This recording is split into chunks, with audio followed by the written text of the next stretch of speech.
Day you've been waiting for. I know you're nervous.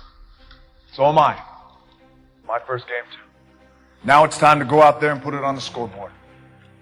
Now it's time to see who has the heart. Now is the time to prove to yourselves and prove to everyone out there that even though you're locked up, you're somebody. You are worthy of something. And you're able to do something special that no one else in the world can do. Ready to go out there and take what's yours. Yeah! What you worked hard for. Yeah! But one thing that a lot of people don't know that I want to share with you guys is when I was 22 years old, I came to this city for the first time. I was playing in the Canadian Football League, playing my first pro football game. I was playing for the Calgary Stampeders. We were playing the BC Lions. I was so excited. 2 days later, I got cut. The dream shattered, sent home with $7 in my pocket. I was like, wait, no, I got to play in the NFL eventually. Those are my big goals. That's my dream. You realize that playing in the NFL was the best thing that never happened because it got me here. So my point is, look, you're going to get your ass kicked. We're going to get the shit kicked out of us. You got to get up. You got to have faith that the one thing you wanted to happen oftentimes is the best thing that never happened. So have faith, just keep that in mind and keep plugging away.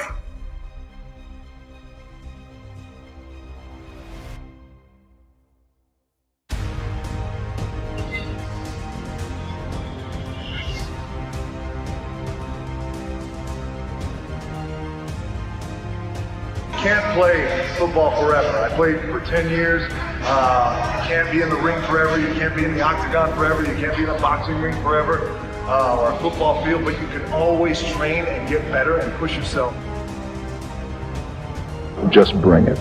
That's it. Just bring it. I say that in my everyday life in terms of my challenges and things like that.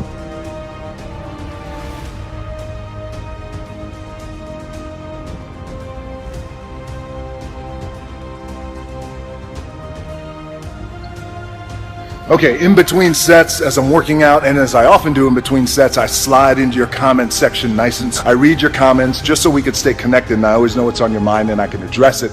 So somebody just asked me a cool question, said, DJ, you're on top, where could you possibly go from here? And you always talk about outworking your competition. Who's your competition? It's a great question. Thank you for the compliment, by the way. I'm fortunate enough to be on top, but anytime you reach the top, you always want to make sure that you have the desire to raise the bar and take the brass ring to places it's never been. That's the key with being on top. Just because it's never been done doesn't mean it can't be done.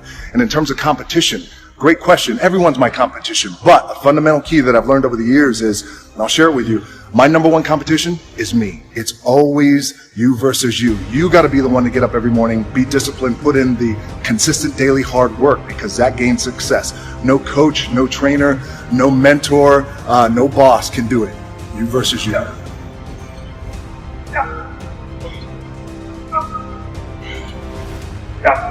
Double.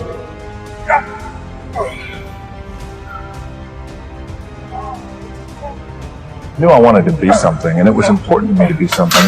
It was important to me that I didn't fail. But by the way, and if I did fail, at least what was also important was the lesson. And I didn't realize that until I got older, because when you're in it, you're in the grind, you don't really recognize those things when you're younger, but I could recognize them now and the importance of them now. And just in terms of the drive and the determination, a lot of it was experience too. Get your ass kicked, get back up, and you put the gloves back on and you swing away.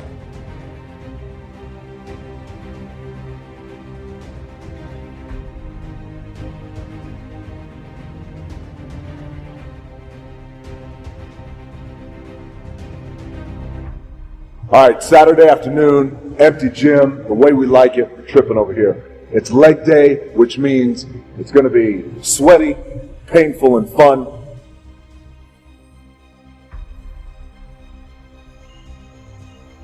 They say that nothing good happens in the 4 a.m. hour. Well, I can guarantee you this, it's 4:45 a.m., it's still dark outside. Look at that, the lights just went out, and I'm getting ready to kill this AM cardio. Train twice, I'll get my cardio in and breakfast, and then I'll go hit the weights. Clanging and banging, we call it.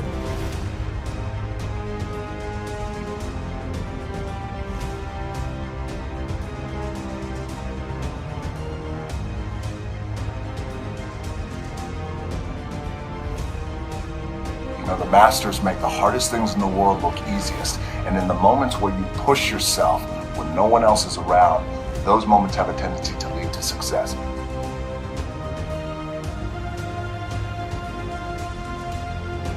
Oftentimes when I see kids and they have been labeled, oh, they're punk kids.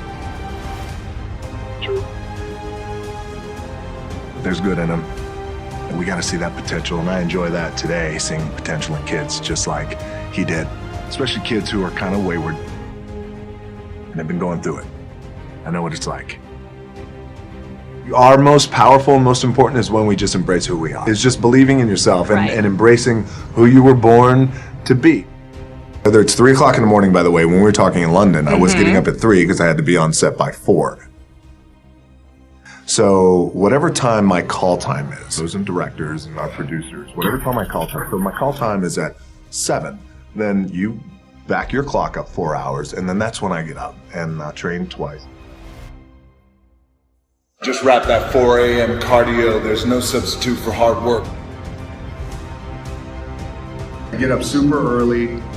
Generally, I have this thing where I like beating the sun up, not just in terms of when the sun comes up, I have to get up. How do I do it? It's just important to find balance, and I try and do things really that I really enjoy doing. And a lot of times, you know, it's like in life, right? Life brings like drama, and you got to deal with this person, and then funky relationship here, and all these things.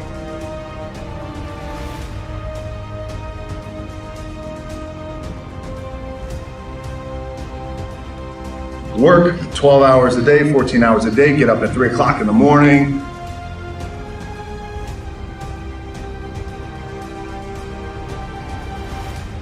I don't know if there's a golden rule. I can tell you this, that I believe anything is possible, right? I live in the world of possibility. And I also believe that we can accomplish anything with our 2 hands and just putting in the work with our 2 hands. And also, you hear this often, but it's really, really true. You got to find something. If you love what you do and be passionate about what you do and find something that you can be passionate, like, it really helps. You know, it gives you that motivation when you wake up in the morning.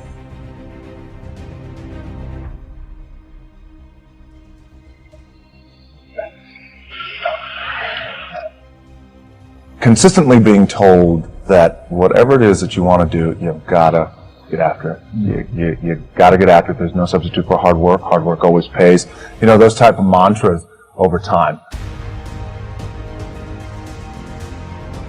And those are your examples of you know what it's like to get beat down, what it's like to get just in terms of the struggle, what it's like to be evicted out of your apartment, what it's like to have your car repossessed, and watch your parents go through that is I think is defining as a kid.